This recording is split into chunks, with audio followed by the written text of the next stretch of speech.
नमस्कार, आकाश भूमि न्यूज में आपका स्वागत है। मैं हूं दीपक मिश्रा। इस समय हम मौजूद हैं जनपद भदोही के कोरोना क्षेत्र के मदनपुर गांव में और हमारे साथ बात करने के लिए इस समय मौजूद है जनपद के जाने माने समाज सेवी विजय शंकर पांडे जी, जो न सिर्फ जनपद भदोही में बल्कि दिल्ली जैसे महानगरों में भी जनपद के उत्थान के लिए कुछ ना कुछ प्रयास करते रहते हैं। आइए जरा जानने का प्रयास करेंगे कि जनपद में विकास की जो गति है वो कितने संतुष्ट हैं, उन्होंने किस तरह की एनालिसिस की है और दूसरा आने वाले चुनाव को लेकर उनकी एनालिसिस क्या है। जनपद में विकास कार्यों से आप कितने संतुष्ट हैं? सर्वप्रथम मैं आकाश भूमि न्यूज चैनल के सभी भाइयों को धन्यवाद देता हूं और जनपद में विकास के कार्य के बारे में जहां तक मैं सोच रहा हूं, जैसे हमारे जनपद को गौरांग राठी जैसे आईएएस कर्मठ और ईमानदार मिले हैं, लेकिन मैं देख रहा हूं कि हमारे यहाँ चुने हुए जनप्रतिनिधि आए दिन छोटी छोटी समस्याओं को लेकर उनको उलझा देते हैं, जैसे थाना दिवस, तहसील दिवस। जब इन्हीं सब कामों में उनका अमूल्य समय नष्ट हो जाएगा तो जनपद के अधिक से अधिक विकास के बारे में कैसे सोच पाएंगे। जनता के लिए क्या संदेश? जनता जनता भी छोटे छोटे मामले लेकर के तहसीलों में, जो मामले मतलब जिनका कोई औचित्य नहीं होता, ठीक है, जो मामले पेचीदा है उनको लेके जाएं, लेकिन जो मामले गांवों में सुलझाए जा सकते हैं वो मामले भी वहां तक पहुंच जाते हैं। इस पर आपकी क्या राय है? ठीक दीपक जी, आपने सही कहा। हमारे गांव में चौपाल में पहले जैसे प्रधान और सरपंच होते थे, छोटी छोटी मसलों पर बैठ के भाईचारा के नाते बैठ के बात करें। हर छोटी छोटी मसलों पर डीएम या एसपी या थाना दिवस, तहसील दिवस में नहीं जाना चाहिए। इस पर एक कमेटी बने और पंचायत राज पर इस पर विकास के बारे में सोचें और यह मसला आपस में बैठकर बात करें, ताकि प्रशासनिक जो भी अधिकारी हो अपने जनपद के विकास के बारे में अपना बहुमूल्य समय दे, उसको सोचने का समय मिले, सोचने का समय मिले, वो समस्याओं को सुलझाने में न उलझा रहे। यही मैं भी चाहता हूं कि जब हमारे वरिष्ठ आईएएस हों, चाहे आईपीएस हों, चाहे विकास अधिकारी हों, यदि उनको समय मिलेगा तभी अपने जनपद का विकास करेंगे, हमारे युवाओं के लिए अच्छे से अच्छे विकास की गति दे पाएंगे। अच्छा, अक्सर देखा गया है कि चाहे वो आबादी की ज़मीन हो, हालाँकि घरूनी अब आ रही, लेकिन उसको आने में भी समय लगेगा। लेकिन जो आबादी की ज़मीन है, ग्राम समाज की ज़मीन है, उसके लिए लोग लड़ते हैं। आबादी की ज़मीन में लोग आपस में बैठ के समझौता कर सकते हैं, जहाँ तक मेरा मानना है। जी, एकदम ठीक कहा। आबादी की ज़मीन में भाई बंधु आपस में बैठ के मनोमार्जन से हल कर सकते हैं। अपना पूरा अनुभव बताइए, पहले किस तरह का समाधान इस तरह से हुआ करता था? जहाँ तक मैं बाल्यावस्था के बाद जैसे थोड़े बहुत मैंने अपने दादाओं के विचारधारा से देखा था कि जो भी आबादी की ज़मीन है वो बातचीत बैठ के विचार विमर्श करके ख़त्म कर लेते थे, लेकिन हर छोटी बात को लेकर तहसील दिवस, थाना दिवस, जिलाधिकारी या एडीएम के यहाँ नहीं जाते थे। यह मसला आजकल बहुत प्रचलन में हुआ है। छोटी छोटी बात को आवेश में लेकर डीएम के यहाँ आईएएस अफसर हैं, उनका बहुमूल्य समय नष्ट करते हैं। मैं अपने जनपद भदोही के निवासियों को निवेदन करता हूँ कि छोटी छोटी बात आपस में बैठ के निदान करें। पारिवारिक समस्या भी आपसी बैठ के निदान करें, प्रशासन का बहुमूल्य समय नष्ट न करें। आने वाले लोकसभा चुनाव के लिए आपकी क्या राय है?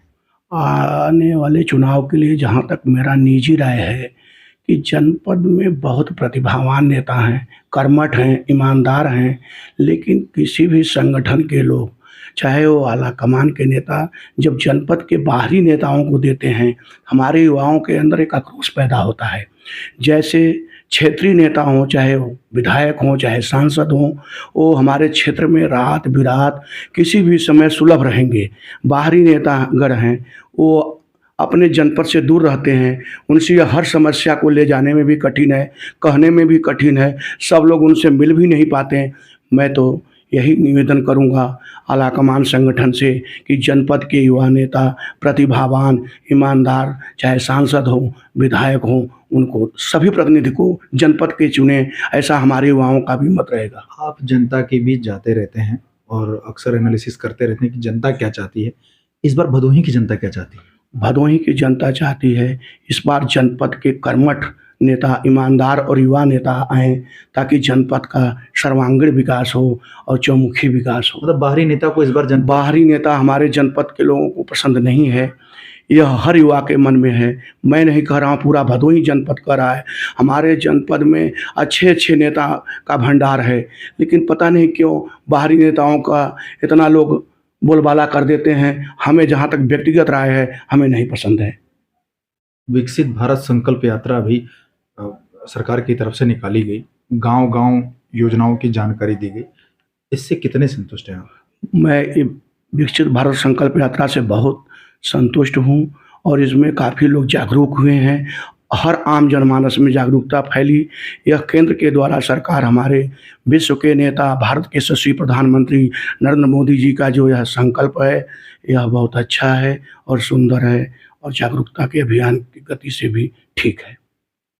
जनपद की जो प्रशासनिक व्यवस्था है, यानी कह सकते हैं लॉ एंड ऑर्डर के बारे में, इस समय आपको क्या लगता है कि लॉ एंड ऑर्डर की क्या स्थिति है? इस समय जनपद की लॉ एंड ऑर्डर बहुत अच्छा है। मैं आईएएस श्री गौरांग राठी जी का भी सम्मान करता हूँ। उनकी भी नीतियाँ मुझे अच्छी लगी। चाहे हमारे आईएएस मीनाक्षी कात्यायनी जी आईपीएस हैं, उनका भी अच्छी नीतियाँ हैं। प्रशासनिक इतना सुंदर भदोही में आम चमन है, मैं ऐसा कभी नहीं देखा था। इस बार एक अलग चीज़ देखने को मिली है। क्या नोटिस किया आपने कि जनपद में एक एसपी रहते हैं, एक एएसपी रहते हैं, एडिशनल जिसको कहते हैं। एडिशनल अक्सर ऑफिसों तक उलझे रहते हैं। कुछ आपने कभी नोटिस किया है कि इस बार के जो एडिशनल हैं, ऑफिस के अलावा क्षेत्र में उनकी किस तरह की भागीदारी रहती है? ये आपने सवाल बहुत अच्छा किया। मैंने पहली बार देखा कि भदोही में पहले एक ही एसपी रहते थे, जिससे क्राइम बहुत बढ़ता था। लेकिन एक एडिशनल एसपी होने के नाते उनको ऑफिशियल काम का बोझ मैंने देखा बहुत ज़्यादा है। उसके बाद जब भी समय मिलता है, तब भी हमारे एडिशनल एसपी महोदय फील्ड में इतना अच्छा काम कर रहे हैं, जो चारों तरफ उनकी सराहना हो रही है। मैं ऐसे प्रशासनिक व्यवस्था का अभिनंदन करता हूँ, स्वागत करता हूँ और मैं चाहता हूँ कि अपने मुख्यमंत्री यशस्वी योगी आदित्यनाथ जी ऐसे हमारे यहाँ आईपीएस और आईएएस और सीडीओ ऐसे थानाध्यक्ष दें, जैसे हमारे भदोही में अमन चैन रहे। एक चीज़ और, जनपद में बार-बार मैं भी खबरों के माध्यम से अक्सर ये मुद्दे उठाता रहता हूँ, जो लेखपाल हैं, वो क्षेत्र में नहीं जाते या कुछ अधिकारी कर्मचारी क्षेत्र में नहीं जाते। जनपद के आला अधिकारियों से क्या कहना चाहेंगे उनके बारे में, और उन अधिकारियों के बारे में क्या कहना चाहिए, उनको क्या संदेश देना चाहेंगे? मैं सर्वप्रथम जो लेखपाल हों, कृषि से संबंधित किसानों को जो दिक्कत होती है, तहसीलों में चक्कर लगाते हैं, एसडीएम ऑफिस में चक्कर लगाते हैं, मैं उनसे निवेदन करूंगा कि क्षेत्र में ज़रूर आएँ, हफ्ते में 1-2 बार और सबसे मिलें। उन लोगों का मिलना केवल प्रधान तक सीमित है, यह बहुत गलत है। वो सबसे मिलें और क्या प्रॉब्लम है उनकी सुनें। उनकी कमियां से बड़े अधिकारियों को दिक्कत होती है। लोग आवेश में बड़े अधिकारी के पास पहुंच जाते हैं, उनके काम में भी दिक्कत आती है। और बड़े अधिकारी जो राजस्व विभाग के हैं, उनसे मैं निवेदन करूंगा कि लोगों को निर्देशित करें कि ज़्यादा से ज़्यादा समय गांव में रहें और किसानों की समस्याओं को समझें, परखें, सुलझाएं, ताकि तहसील दिवस और राजस्व विभाग में जो इतना भीड़ है, वो भीड़ न रहे। एक लंबे अरसे बाद राम मंदिर का निर्माण हुआ। एक समाजसेवी के नाते आपका क्या विचार है इस पर? बहुत सुंदर, बहुत प्रसन्नता है। यह भगवान रामलला का जो भव्य मूर्ति स्थापित हुई, यह मैंने कभी सोचा नहीं था। यह मेरा सपना था कि भगवान रामलला अयोध्या में विराजें, और मैंने देखा अपने आँखों से। यह एक अच्छी संदेश है, जिसमें माननीय प्रधानमंत्री जी और यशस्वी योगीनाथ जी का योगदान सराहनीय है और ऐतिहासिक रहेगा।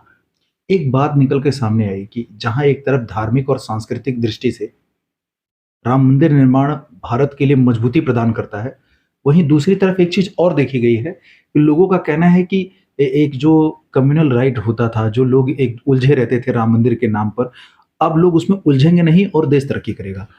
इस बात से आप कितने सहमत हैं? चूंकि आपकी उम्र काफी है और आपको एक अच्छा खासा अनुभव है राम मंदिर के बारे में, तो आप क्या कहना चाहेंगे? समाज में किस तरह का द्वेष रहता था और आज किस तरह का माहौल है?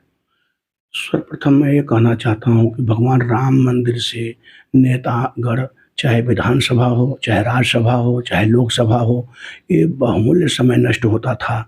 लेकिन इतने सुगमता से और शांति से भाईचारा बना के हिंदू मुस्लिम का, जिस ढंग से भगवान का भव्य राम मूर्ति लला का वहाँ पर स्थापना हुआ, यह एक देश में नहीं विदेशों में संदेश गया कि हमारे देश में हिंदू मुस्लिम में एक अच्छी संबंध है और इसमें समय नष्ट नहीं होगा। अब सभी नेता अगर देश के विकास के संदर्भ में बात करेंगे और उसके साथ साथ जो समय नष्ट होता था, देश में गंदी राजनीति होती थी, जातिवाद के नाम पर, ये सब बंद हो गया। हमारा जहाँ तक अनुभव है, भगवान रामलला का स्थापना एक पूरे देश को गौरवान्वित कर सकता है। पूरे देश को गौरवान्वित कर सकता है। धन्यवाद, आपने बेबाकी से सामाजिक मुद्दों को रखा। फिर मिलेंगे एक नए मुद्दे के साथ, तब तक के लिए जय हिंद, जय भारत। आकाश भूमि न्यूज, राष्ट्रीय समाचार पत्र व वेब न्यूज चैनल, निडर पत्रकारिता की एक अनोखी झलक। लाल बटन दबाकर चैनल को सब्सक्राइब करें तथा घंटी का बटन अवश्य दबाएं ताकि सभी वीडियो की जानकारी आपको मिलती रहे। अपने आसपास होने वाली घटनाओं की जानकारी के लिए आप हमें नीचे लिखे नंबरों पर संपर्क कर सकते हैं। आप अपने आसपास होने वाली घटनाओं का वीडियो हमें व्हाट्सएप भी कर सकते हैं।